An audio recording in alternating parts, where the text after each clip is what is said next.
एक बहुत ही हैरान करने वाली बात से शुरू करते हैं। जरा सोचिए, क्या महज 5 मिनट की बातचीत सुनकर ये बताया जा सकता है कि किसी रिश्ते का भविष्य क्या होगा? शोधकर्ताओं का कहना है कि हाँ, बिल्कुल। वे किसी कपल को महज 5 मिनट बात करते हुए देखकर पूरे 90% सटीकता के साथ ये भविष्यवाणी कर सकते हैं कि उनका तलाक होगा या नहीं।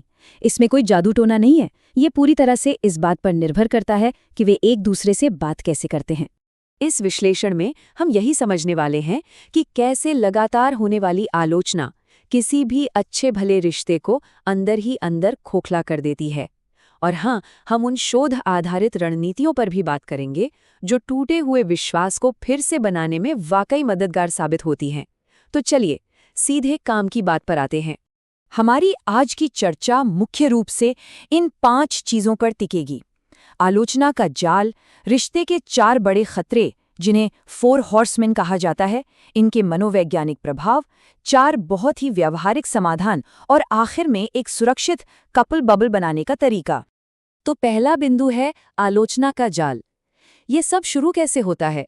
अक्सर ये दरार बहुत ही सूक्ष्म तरीके से आती है। ऐसा नहीं है कि कोई जानबूझकर बुराई करना चाहता है, बल्कि ये इंसानों की एक आम आदत है जहां हम अपनी नकारात्मक भावनाओं का कारण किसी और में या बाहरी चीजों में ढूंढने लगते हैं। यहाँ एक बहुत ही जरूरी बात समझना है, शिकायत और आलोचना के बीच का अंतर। एक शिकायत किसी खास काम या मुद्दे पर होती है, जैसे आज घर की सफाई नहीं हुई। लेकिन आलोचना व्यक्ति के चरित्र पर सीधा हमला है। इसमें तुम तो हमेशा ऐसे ही करते हो या तुम कभी कुछ सही नहीं कर सकते जैसे भारी शब्दों का इस्तेमाल होता है। मतलब ये सिर्फ एक गलती की बात नहीं रह जाती, बल्कि सामने वाले की पूरी पर्सनालिटी पर एक प्रहार बन जाता है। और जब यही आलोचना लगातार होती रहती है तो हम अपने दूसरे बिंदु पर पहुंच जाते हैं, द 4 हॉर्समैन। मशहूर क्लिनिकल एक्सपर्ट डॉक्टर जॉन और जूली गॉटमैन ने इन 4 संचार शैलियों को द 4 हॉर्समैन का नाम दिया है। ये है आलोचना, तिरस्कार, बचाव और बातचीत पूरी तरह बंद कर देना, यानी स्टोन वॉलिंग। ये चारों किसी भी रिश्ते के खत्म होने के सबसे बड़े संकेत हैं। शुरुआत तो छोटी मोटी शिकायतों से होती है, लेकिन नौबत रिश्ते के पूरी तरह से ठप पड़ने तक आ जाती है। इन सब में जो सबसे खतरनाक चीज है वो है तिरस्कार या कंटेम्प्ट। मतलब अपने पार्टनर का मजाक उड़ाना, उसे सम्मान न देना या खुद को नैतिक रूप से उससे ऊपर समझना। डॉक्टर गॉटमैन की रिसर्च के मुताबिक तलाक की भविष्यवाणी करने वाला ये अकेला सबसे बड़ा कारण है। ये इतने लंबे समय तक पनपने वाले नकारात्मक विचारों का नतीजा होता है कि ये सच में पार्टनर की इम्यून सिस्टम को भी शारीरिक रूप से कमजोर कर सकता है। जरा सोचिए, एक मानसिक प्रहार का सीधा शारीरिक असर। तो हमारा तीसरा हिस्सा है इसके मनोवैज्ञानिक प्रभाव। क्योंकि बात सिर्फ यहाँ-वहाँ होने वाली बहसों की नहीं है, इसका मानसिक असर बहुत ही गहरा होता है। साइकोलॉजी टुडे का कहना है कि लगातार आलोचना करना अक्सर किसी लत के पैटर्न जैसा बन जाता है। जो इंसान आलोचना करता है वो दरअसल अपनी खुद की अंदरूनी भावनाओं को कंट्रोल करने के लिए ऐसा कर रहा होता है। इसके लिए एक बड़ा ही सीधा सा टेस्ट है। क्या लगातार आलोचना करने वाले पार्टनर्स सिर्फ 1 हफ्ते के लिए ऐसा करना बंद कर सकते हैं? जो लोग ऐसा नहीं कर पाते वो सच में अपनी भावनाओं को व्यक्त करने के लिए इसके आदी हो चुके होते हैं। और ये व्यवहार आता कहाँ से है? अक्सर ये देखा गया है कि जो लोग बहुत ज्यादा आलोचना करते हैं उन्हें खुद बचपन में काफी आलोचना का सामना करना पड़ा था। इससे उनका नजरिया ही ऐसा बन जाता है कि वो 99% सही चीजों को छोड़कर बस उस 1% गलत चीज पर पूरा ध्यान लगाते हैं। जॉर्ज और बेथ का मामला इसका बहुत अच्छा उदाहरण है। वे दोनों एक कभी न खत्म होने वाले नकारात्मक चक्र में फंसे थे, लेकिन इमोशनली फोकस्ड थेरेपी से पता चला कि जॉर्ज की आलोचनाओं के पीछे दरअसल एक गहरा डर छिपा था। ये डर कि वो बेथ के लिए कोई अहमियत नहीं रखता। जब इस असुरक्षा को पहचाना गया, तब जाकर उनका ये आलोचनात्मक चक्र टूटा। अब आते हैं चौथे और सबसे जरूरी हिस्से पर, समाधान। अच्छी बात यह है कि हर रिश्ते में टकराव होना बहुत ही स्वाभाविक है और इन 4 हॉर्समैन को रोकने के कुछ बेहद ही असरदार और प्रमाणित तरीके मौजूद हैं।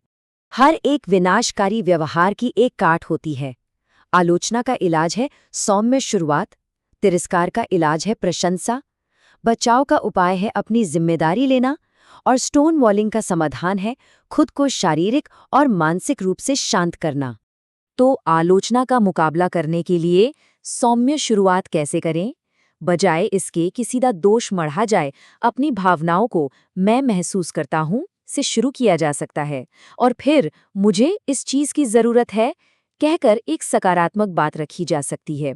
इससे सामने वाले को ऐसा नहीं लगता कि उस पर हमला हो रहा है। तिरस्कार से बचने के लिए एक मैजिक रेशियो या जादुई अनुपात याद रखना चाहिए। ये है हर एक नकारात्मक बातचीत के मुकाबले 5 सकारात्मक बातचीत। ये एक ऐसा मजबूत भावनात्मक बैंक अकाउंट बनाता है जो मुश्किल समय में रिश्ते को दिवालिया होने से बचाता है। तीसरा है बचाव, जो असल में अपना दोष दूसरे पर वापस थोपने का तरीका है। खुद को एक मासूम पीड़ित दिखाने के बजाय अगर सिर्फ अपनी थोड़ी सी आंशिक जिम्मेदारी स्वीकार कर ली जाए तो बात वहीं के वहीं शांत हो सकती है। विवाद को और भड़कने से रोकने का ये बहुत ही कारगर तरीका है। और जब बात स्टोनवॉलिंग की आती है, जहां इंसान जज्बाती तौर पर इतना घिर जाता है कि एकदम चुप हो जाता है, तो इसका सबसे अच्छा समाधान है कि कम से कम 20 मिनट का ब्रेक लिया जाए। दिल की धड़कनों को नॉर्मल होने दें, तनाव को शांत करें, और जब शरीर पूरी तरह रिलैक्स्ड हो जाए तभी चर्चा में वापस लौटें। हमारा 5वां और आखिरी बिंदु है कपल बबल बनाना। इन सारे समाधानों का असली मकसद यही है कि एक दूसरे की आलोचना करने वाली स्थिति से बाहर निकला जाए और एक मजबूत सपोर्ट करने वाली टीम बना जाए। एक्सपर्ट स्टैन टार्टकिन की एक बात यहाँ बिल्कुल सटीक बैठती है। उनका कहना है कि इंसानों का दिमाग प्यार से ज्यादा जंग के लिए बना है। ये हमारे सर्वाइवल का तरीका है। इसका सीधा सा मतलब ये है कि कपल्स को सचेत होकर अपने लड़ाकू दिमाग को किनारे रखकर प्यार करने वाले दिमाग को चुनना पड़ता है। बिना किसी जजमेंट के अपनी कमजोरियों और भावनाओं को एक दूसरे के साथ बांटना, यही एक सुरक्षित कपल बबल बनाता है। एक ऐसा सुरक्षित घेरा जहां दोनों को ये पक्का यकीन होता है कि तनाव या मुश्किल वक्त में उनका पार्टनर हमेशा उनके साथ खड़ा है। तो ये पूरा विश्लेषण सोचने के लिए एक बहुत ही अहम सवाल पर लाके खड़ा कर देता है। क्या संचार की ये आदतें दो लोगों के बीच दीवारें खड़ी कर रही हैं, या फिर जीवन की हर चुनौती के खिलाफ एक एकजुट आश्रय, एक कपल बबल तैयार कर रही हैं? इस सवाल का जवाब ही ये तय करेगा कि कोई भी रिश्ता किस दिशा में जाने वाला है। आज के इस विश्लेषण में बस इतना ही।